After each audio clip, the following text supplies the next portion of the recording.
This one here has the utility package. It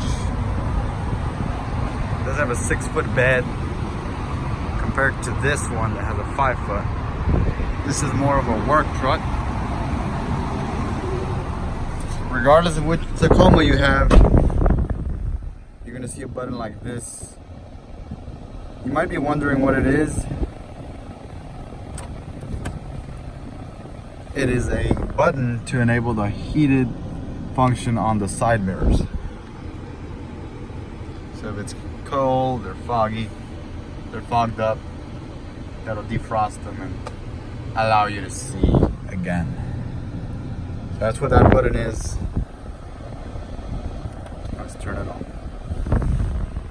This is a 2019 Tacoma SR package. And it does have the utility package, which is basically a work truck.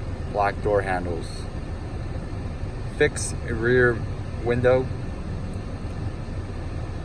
removes rear seats, no rear seats, no rear window to open. Hope this video helps.